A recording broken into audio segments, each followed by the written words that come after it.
C'est inscrit dans notre agenda. C'est des moments importants dans la vie d'une organisation syndicale. Il s'agit de manière transparente et démocratique de renouveler nos instances. Et cela donne une nouvelle inspiration à l'organisation. Je crois que c'est important de procéder régulièrement au renouvellement des instances de notre organisation syndicale.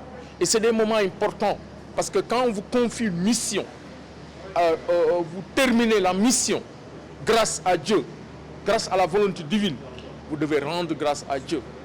Parce qu'aujourd'hui nous sommes fiers, nous allons rendre le tablier et nous sommes heureux aujourd'hui de transmettre un flambeau.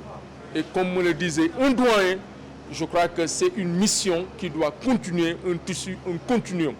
Et le congrès aussi porte sur l'attractivité du métier d'enseignant, état des lieux et perspectives. Pourquoi c'est un thème d'actualité dans un contexte où on assiste à une dévalorisation de la fonction enseignante. Les gens viennent dans l'enseignement non pas par vocation, mais par défaut. Et comme disait Madiba Nelson Mandela, l'école, l'éducation est l'instrument le plus puissant pour transformer le monde. Donc l'école est au cœur des préoccupations des sociétés anciennes, traditionnelles et modernes. C'est pourquoi nous avons dit les acteurs, les enseignants, qui sont les premiers intrants qu'il faut former et motiver, on doit les mettre dans d'excellentes conditions. Et mettre les enseignants dans d'excellentes conditions pour rendre le métier plus attractif, parce qu'un métier qui attire, qui favorise l'épanouissement de ses agents, c'est un métier qui paye bien. Mais quand on parle d'attractivité, ce n'est pas seulement l'aspect pécuniaire, c'est la reconnaissance sociale. L'image de l'enseignant aujourd'hui est écornée. Écornée alors qu'on n'a pas le droit. Ceux qui ont l'avenir de ce pays, qui forment la nation, qui forment les générations futures, doivent être mis dans de bonnes conditions. Et c'est pourquoi nous interpellons toujours les autorités en parlant de conditions de travail. Parce que nous savons que les enseignants travaillent dans des conditions difficiles. Nous avons des milliers d'abris provisoires. Nous avons des écoles qui sont dans un état de déliquescence avancée. Nous avons des écoles qui pataugent dans les eaux pratiquement toute l'année. Donc il faut aujourd'hui une cartographie des zones inondables pour permettre soit de délocaliser ou de trouver des solutions. On a des classes pléthoriques parce que la taille moyenne pédagogique d'une classe, c'est 45 élèves. On a également des écoles sans eau, sans latrine, sans bloc sanitaire.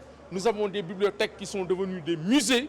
En un mot, je crois que si nous voulons un système éducatif performant, si nous voulons une éducation de qualité, nous devons mettre les enseignants dans de bonnes conditions, améliorer les conditions de travail et de vie des enseignants, revoir les salaires des enseignants, motiver les enseignants, et c'est ce qui peut le métier attractif. C'est pourquoi nous avons choisi le thème.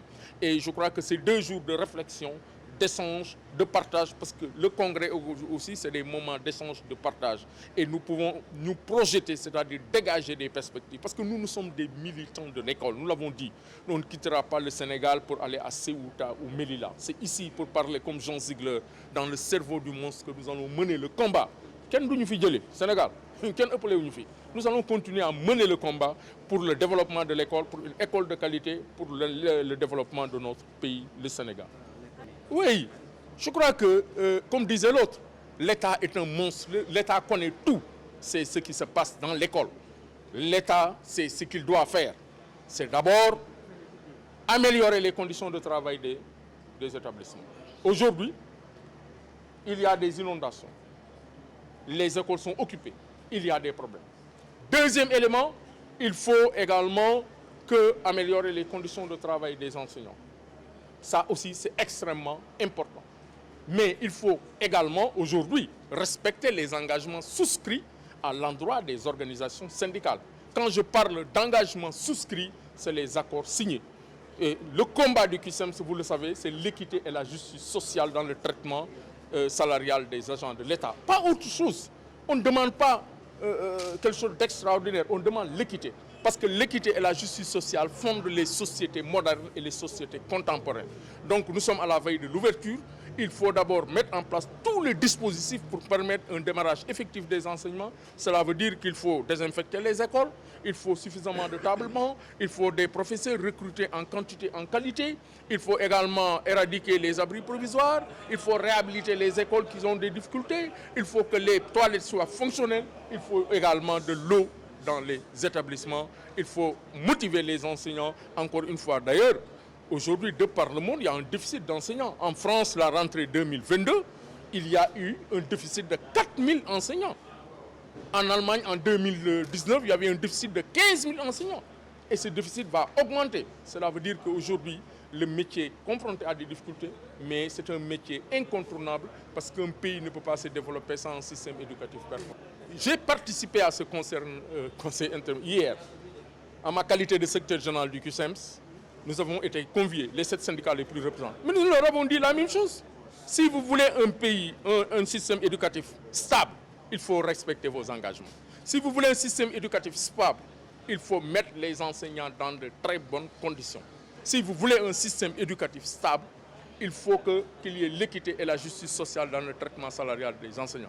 Si vous voulez un système éducatif stable, il faut améliorer l'environnement scolaire parce que l'environnement scolaire est un intrant de qualité.